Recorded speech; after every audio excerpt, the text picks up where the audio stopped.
My name is Elizabeth Putri. I'm a student at Croatia University majoring in economic development. Throughout 2021, I have had countless blessings, and one of the things that I'm really grateful for is that I was able to participate in IISMA program. Through IISMA, I was able to experience European education in Varna University of Management in Bulgaria, particularly in International Business Management program. I first heard about IISMA through one of a seminar held by my university international office, and at that point I knew right away that this program is exactly what I'm looking for. The selection process consists of three parts: document selections, essay, and then interview.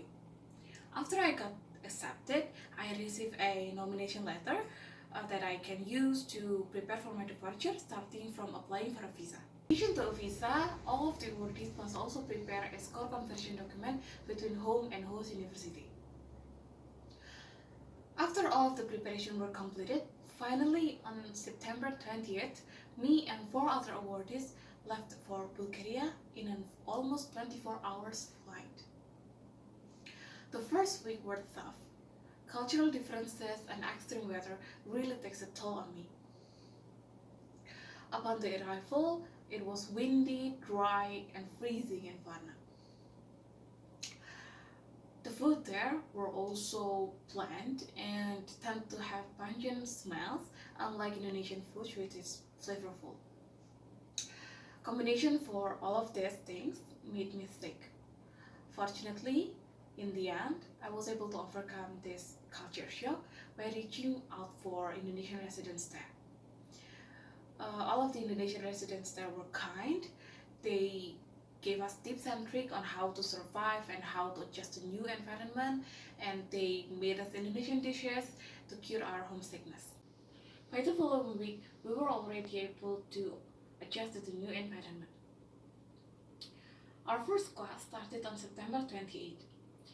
That was the day that I remember the most because on that day, I was having so much fun. On that class that day, I was able to meet many friends from all of the world, like Kazakhstan, Ukraine, Russia, US, UK, Spain, and many more. In the college, I took 4 courses, consist of 2 bachelor's courses and 2 master's courses.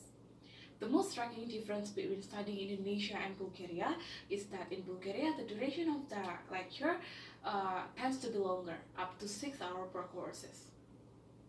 And the interaction between the lecturer and the students tend to be more dynamic. Teachers always encourage us to build up our creativity, critical thinking, and problem solving skills. At the end of the semester, we need to pass an exam. Some subjects requires us to do some mid-exam in the form of written test, and some other subjects requires us only one final exam. But the similarity is all of the subjects requires us to conduct a mini research or a paper.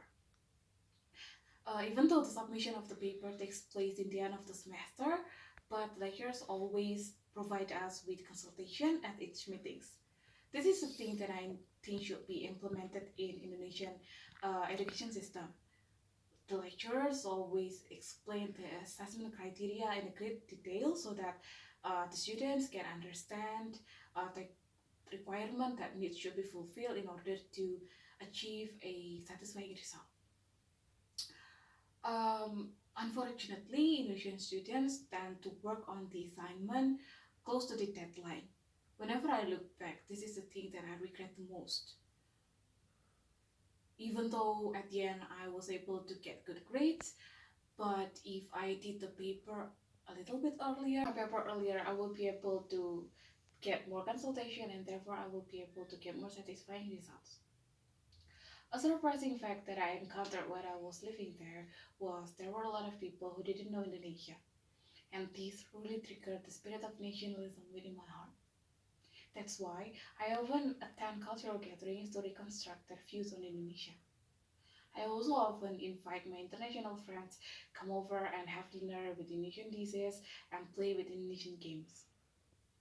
I also often promote Indonesian culture through distributing wayang keychains and batik globe. I hereby venture to say that my initial commitment remains unchanged. I took every opportunity to have cross-disciplinary and cross-cultural subjects as much as I can. And I will convey my knowledge and experience back to IISMA in the form of completing Spadadikti and other tasks punctually and optimally. I will also contribute back to my home university in form of doing more research, and I will contribute back to my country in the form of social service and contributing ideas.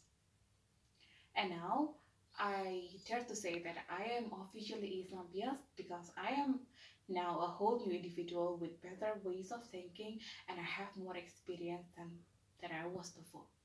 So I dare you now to be bold to go abroad.